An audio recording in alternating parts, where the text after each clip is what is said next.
இறைவன் கடவுள் எப்படி இருக்கிறார், எங்கே இருக்கிறார்? ஒளி வடிவமாக இருக்கிறாரா? நம் வணங்கக்கூடிய சிலை வடிவமாக இருக்கிறாரா? காற்றாக எல்லா இடமும் நிறைந்து இருக்கிறாரா? இப்படி பல கேள்விகள் நம் மனதில் எழும். இதுவரைக்கும் நம்ம கேள்விப்பட்டதிலிருந்து இறைவன் எப்படி இருக்கிறார் அப்படின்னா, நமக்குள்ளும் இருக்கிறார், எனக்குள்ளும் இருக்கிறார், உங்களுக்குள்ளும் இருக்கிறார், இந்த பிரபஞ்சம் முழுவதும் நிறைந்திருக்கிறார், ஒளி வடிவமாக இருக்கிறார் அப்படின்னு கேள்விப்பட்டிருப்போம். ஆனா கொஞ்சம் யோசனை பண்ணி பார்த்தா, அந்த எனக்குள் இருக்கிறார் அப்படின்னா எனக்குள்ள எங்க இருக்கிறார்? ஒவ்வொரு அணுக்களிலும் இருக்கிறாருன்னா அதுல எப்படி இருக்கிறார்? அந்த கேள்வி வரும் இல்லையா? இறைவன் எங்க இருக்கிறார் அப்படிங்கிற இந்த கேள்விக்கு விடை நமக்கு எப்போ தெரியும்? நம்ம இப்போ இருக்கிற நிலையிலிருந்து ஒருபடி மேலே சென்றால்தான் தெரியும். நம்ம இப்போ என்ன நிலைமையில இருக்கோம், என்ன அறிவுல இருக்கோம்? 6 அறிவுல இருக்கோம், பகுத்தறிவு. இந்த பகுத்தறிவுல இருந்து ஒருபடி மேலே சென்று ஞான அறிவு கிடைக்க வேண்டும். அந்த ஞான அறிவு நமக்கு எப்போ கிடைக்கும்?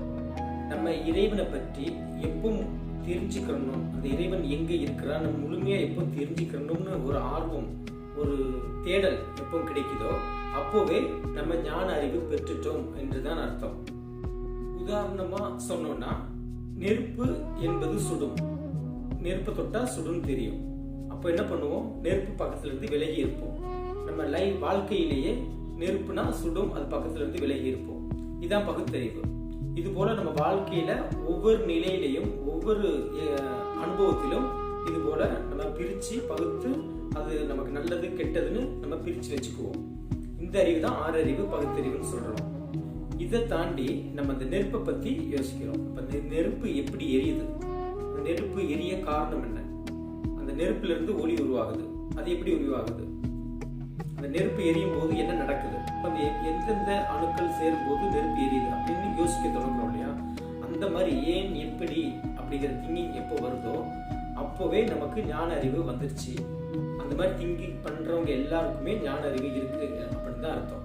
ஆன்மீக மூலியமா இந்த அறிவை தெரிஞ்சுக்கும் போது மெய்ஞான அறிவுன்னு சொல்லுவோம். இதவே அறிவியல் ரீதியா தெரிஞ்சுக்கும் போது அது விஞ்ஞானிகள் சொல்லுவோம். ஆன்மீகமா இருந்தாலும் சரி, அறிவியலா இருந்தாலும் சரி, ரெண்டும் தேடுறது ஒரு பொருளை தான். ஆன்மீகத்துல மெய்ஞான வழியா போறோம், விஞ்ஞான வழியா அறிவியல்ல போறோம். ஆனா ஒரு நாள் ரெண்டுமே ஒரே இடத்துல ஒன்று சேரும்.